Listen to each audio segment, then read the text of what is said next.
Assalamualaikum warahmatullahi wabarakatuh. Hamdan wa syukran lillah, syada la ilaha illallah wahdah la syarikalah wa asyhadu anna Muhammadan abduhu wa rasuluh la nabiyya ba'dah. Pak Ibu pendengar pembelajaran Al-Qur'an, bersyukur kita pada Allah hari ini kita diberikan kesempatan, diberikan kesehatan dan fasilitas oleh Allah untuk menjalani kehidupan kita. Sehingga dengan fasilitas itu kita bisa masih dapat melaksanakan aktivitas kita dalam bentuk kegiatan, dalam bentuk ubudiyah kita ataupun ibadah kita kepada Allah. Salat dan salam untuk Nabi kita Muhammad sallallahu alaihi wasallam. Bapak Ibu, Al-Qur'an merupakan pedoman bagi manusia. Pedoman dalam arti di sini adalah pedoman dalam menjalani kehidupan ataupun pedoman untuk mendapatkan kebahagiaan di dunia dan akhirat. Untuk mendapatkan kebahagiaan itu tentunya kita perlu memahami, membaca Al-Quran. Diakui ada beberapa di antara kita mungkin ada yang masih punya kesulitan, kendala dalam membaca Al-Quran. Maka pada kesempatan ini lewat tahsin online atau Tol Aspen sebagai wadah pembelajaran Al-Quran bagi kita semua mengulang kembali, belajar kembali tentang cara membaca Al-Quran. Pada kesempatan ini topik kita adalah tentang tahsinul Quran. Ya, tentu tahsin Quran. Tahsin dalam arti dalam bahasa Arab membaguskan ataupun mengindahkan atau juga meluruskan, memperbaiki bacaan Al-Quran. Maka tahsin merupakan sebuah wadah bagi kita untuk mempelajari kembali, mengulang kembali tentang membaca Al-Quran. Al-Quran adalah dari bahasa Arab, ya tentunya berbeda dengan bahasa kita sendiri. Namun ada beberapa kata-kata dari huruf Al-Quran itu yang sudah ada di bahasa kita, sehingga huruf itu telah bisa kita membaca dalam kehidupan kita sehari-hari. Seperti ada huruf ta ini telah lazim kita dengar. Ada huruf ja ini telah biasa kita dengar. Namun ada beberapa huruf Al-Quran itu yang berbeda dengan bahasa kita. Maka untuk melafazkannya perlu merujuk kepada berpedoman kepada kaidah namanya ilmu tajwid.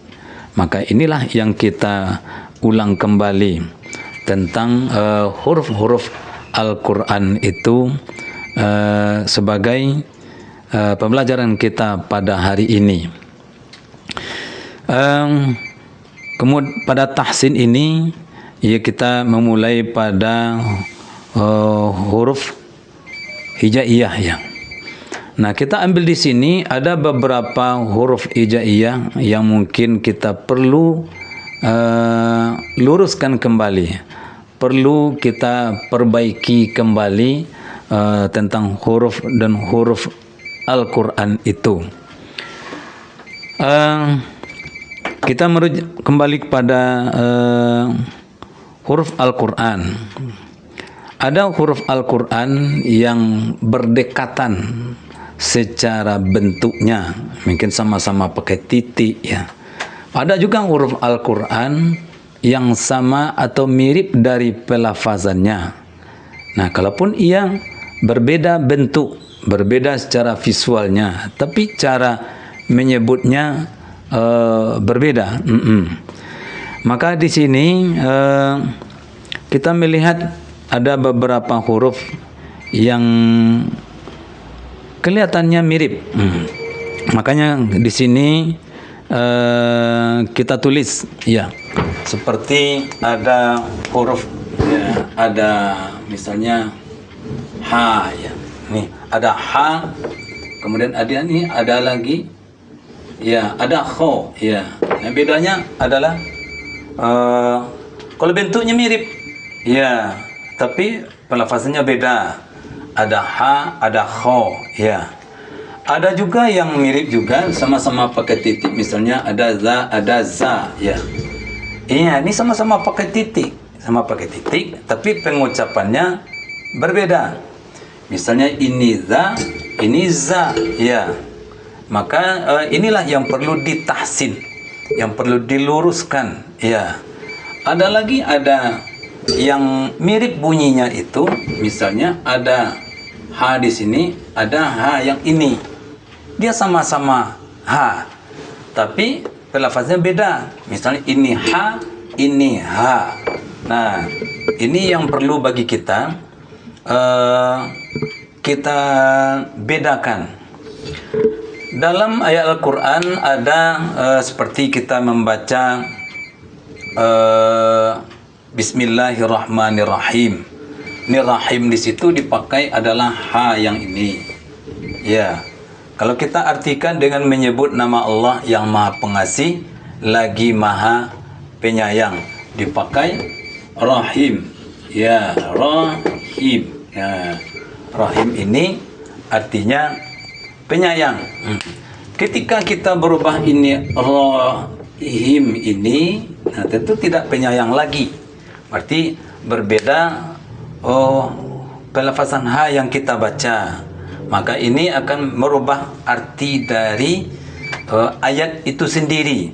Rahim penyayang, kalau rahim ya lagi ya perut apa ya. Nah, jadi konsepnya ini pasti beda. Kita membaca ayat misalnya qul huwallahu ahad. Nah, qul di situ qafnya seperti ini. Ya, qulnya qafnya titiknya 2. Qul. Katakan hai Muhammad, Allah itu Maha Esa atau Allah itu satu. Kemudian lagi ada, kalau kita baca yang ini, nah ada kul, sama-sama pakai kul. Jadi kul ini artinya beda lagi dari kul yang di awal. Kalau kul katakanlah, kalau kul ini makanlah. Ya, tentunya berbeda. Maka kita diminta untuk tidak merubah arti ini, maka dibacalah kul. Arti ini berbeda karena gara-gara kita melafazkan qaf ini yang tidak betul.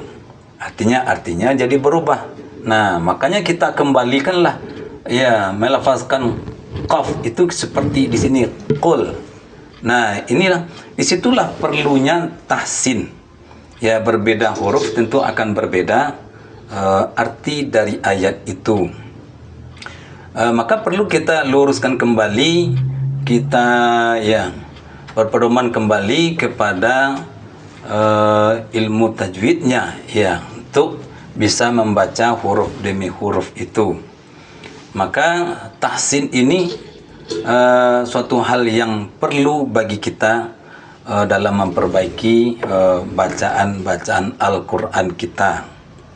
Maka kami mengajak para kita semua untuk dapat ya mengikuti kembali pembelajaran tahsin online ini sebagai pedoman untuk mengingat kembali bacaan-bacaan Al-Quran kita. Tentunya kita membaca Al-Quran harus sesuai dengan tajwidnya, makharijul hurufnya betul. Ya, makanya kita kembali ke huruf-huruf ini. Kemudian lagi banyak huruf-huruf lain yang tidak ada dalam bahasa kita sehari-hari. Misalnya ada ini dha, ya, dha. Ada tidak dalam bahasa kita yang pakai dha ini dalam kehidupan kita, dalam bahasa kita di rumah, di masyarakat, atau yang ada dha-nya?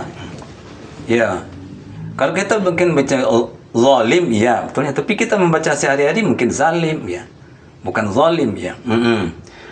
Kemudian lagi ada huruf ta, ya, ta. Ada qa, ya. Kalau kita gabungkan ada to, ada ko, itu tidak sama dengan toko. Ya, toko yang kita kenal selama ini. Ini beda.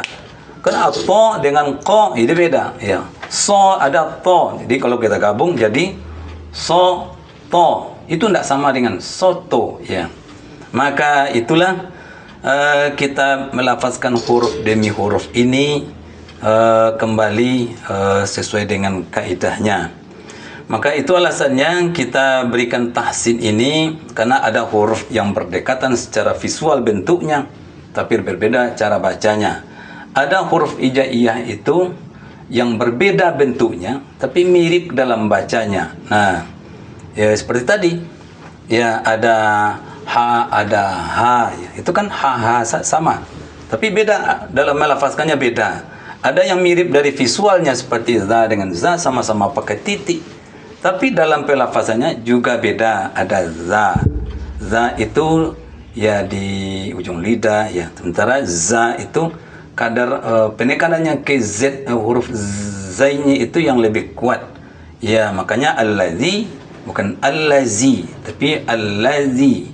Ya, anzalna ya. Itu betul pakai zai, bukan anzalna. Tapi adalah anzalna, unzila ya. Kalau allazi, zalika itu memakai zal. Nah, disinilah harus kita bedakan.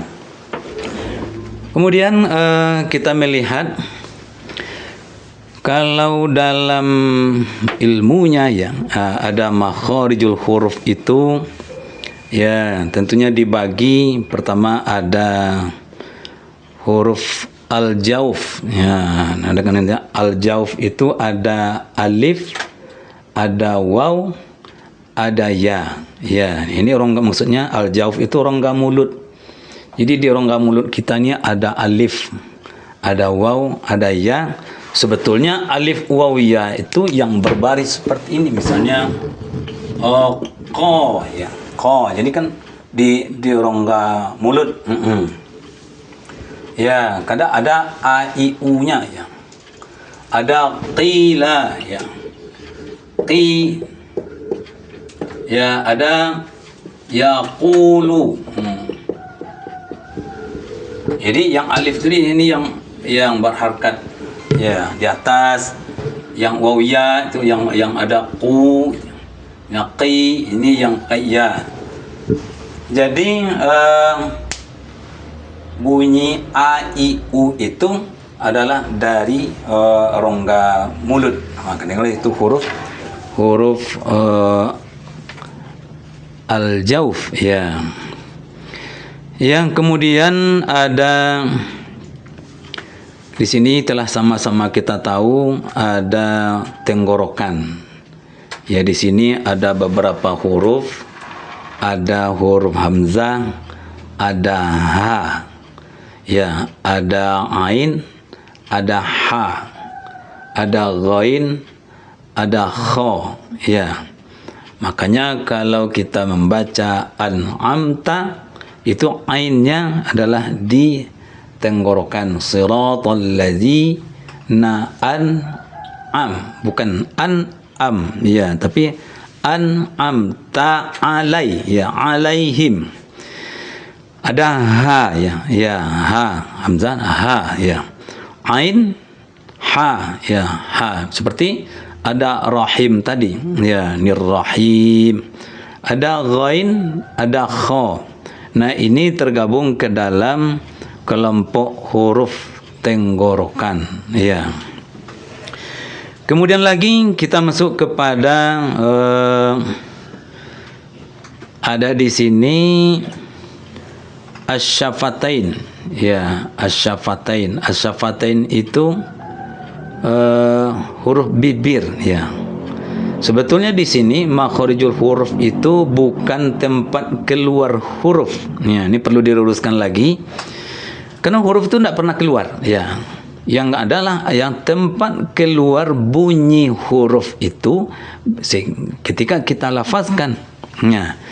Makanya ketika di sini ada huruf kelompok asyafatain atau dua bibir. Kenapa di sini ada dua bibir ya? Asyafatani atau asyafatain, berarti huruf di kelompoknya ini ada dua bibir. Maksudnya bukan huruf ini keluar di bibir. Ya, huruf itu tidak pernah keluar dari bibir ya. Tapi adalah ada huruf itu dilafazkan bunyinya itu dengan menggunakan dua bibir. Ya. Kemudian seperti apa? Pertama ada mim, ya. Mim itu mesti menggunakan dua bibir. Bertemunya dua bibir ini jadi mim. Kalau tidak bertemu dua bibir ini, dia tidak jadi mim yang sempurna. Boleh kita coba. Coba dipertemukan bibir itu dua itu untuk baca mim. Direnggangkan saja, dia tidak jadi mim. Paling mim gitu ya. Nah, begitupun dengan ba. Ba itu mesti juga memakai dua bibir. Dipakai satu tidak bisa. Ya, dipakai dua. Maka juga mempertemukan dua bibir. Ya, bibir atas, bibir bawah. Ya, kalau bertemu jadi huruf ba. Kalau tidak dipertemukan juga tidak jadi ba. Ya, bisa saja kita coba. Tidak dipertemukan dua bibir ini, dia tidak jadi huruf, tidak bunyi ba ya. Kemudian lagi ada huruf fa. Ya, fa itu bertemunya dua bibir atas itu, dua gigi yang di atas itu dengan bibir bawah. Jadi fa. Ya, bukan pa. Ya, panya papan gitu kan, tapi fa. Ya. Kemudian lagi ada huruf yang keempat, ada waw, ya, karena di antara bibir atas dan bawah itu ada punya ruang sedikit. Nah, disitulah adanya huruf waw, ya. Kemudian lagi pada kelompok berikut, ya, ini ada al-khayshum. Al-khayshum ini adalah rongga hidung. Rongga hidung. Ada pertanyaan, apa huruf yang keluar dari hidung? Ya, sebetulnya huruf tidak ada yang keluar dari hidung. Ya, yang ada itu ada bunyi yang dikeluarkan dari rongga hidung itu sendiri. Seperti bunyi nun sukun. Gitu ya. Itu dari rongga hidung. Mim sukun, bunyi itu dari rongga hidung. Ya. Kalaupun nun itu bertasdid, kalaupun nun itu mim itu juga bertasdid, dia juga keluar dari rongga hidung. Kemudian lagi ditambah dengan seluruh bunyi ya yang gunnah. Ya, bisa saja misalnya idgham mal gunnah, ada ikhfa, ada iklab gitu ya. Jadi semua yang dengung bertasdid ke mim dan nun itu pun dalam kapling yang gunnah ya, mim atau nun musyaddadah.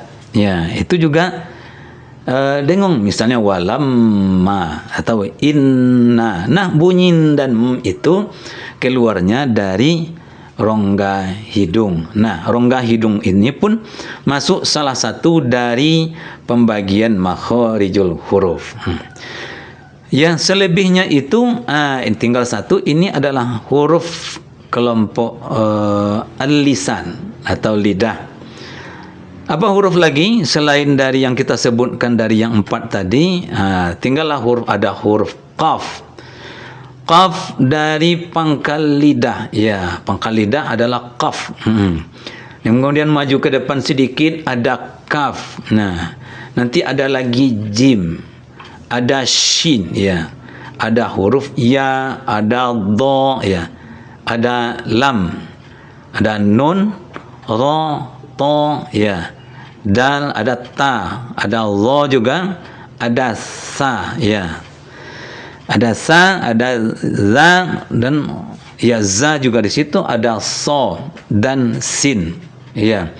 Ini dalam kapling huruf al-lisan. Nah, dalam membaca Al-Qur'an inilah yang kita pedomani, ya, gimana membaca huruf demi huruf itu sesuai dengan pembagian yang telah kita sebutkan tadi. Kita mulai misalnya dari a'udzu bil ya. Ya. A'udzu billahi minasy. Nah, shin banyak. Ya, kita yang masih lupa ya. Shin minasyaitonir rajim. A'udzu billahi minasyaitonir rajim. Ya. Banyak kita dengar ada ada ada ya ada ya, banyak yang dalam praktek sehari-harinya. Nah, di antara itu yang kita pedomani itu adalah bukan au. Kalau au berarti ain keduanya ya. Kita adalah a dan ya. A'udzu billahi minasyaitonir rajim. Bismillahirrahmanirrahim. Nah, mungkin kita bisa mencoba sendiri ya. Ya, bukan ya. A'udzu billahi minasyaitonir rajim. Bismillahirrahmanirrahim.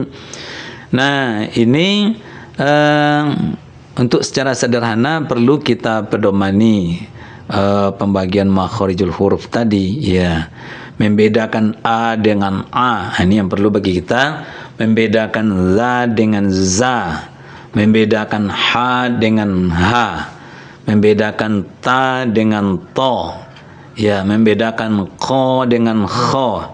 Dia beda ya, kho dengan kho ya. Kalaupun ia huruf ya di huruf lidah gitu, qa ya, ada ka ya. Nah, kalau kha udah di huruf tenggorokan. Jadi ini yang perlu kita pedomani kembali. Nah, pokoknya adalah kuncinya dari makharijul huruf ya. Mungkin pada pertemuan kali ini kita fokus ke tempat keluar huruf itu. Jadi catatan bagi kita semua, kita diharapkan untuk bisa membedakan huruf-huruf yang berdekatan bunyinya. Ya, Rabbil alamin. Dia bukan alamin, bil alamin. Nah, ini yang perlu kita. Azaban alima, beda lagi. Nah, ini yang perlu kita bedakan antara satu huruf dengan huruf yang lain. Kalaupun bunyinya berdekatan, bentuknya berdekatan atau mirip, tapi cara pelafazannya itu sudah jelas berbeda.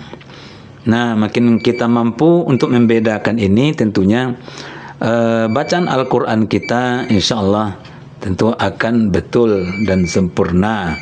Ya, akan bermuara nanti kepada nilai atau poin pahala dari Allah Subhanahu wa Ta'ala. Itu saja hari ini, mudah-mudahan ada manfaatnya. Kita ketemu dalam pertemuan berikutnya. Billahi taufik wal hidayah. Wassalamualaikum warahmatullahi wabarakatuh.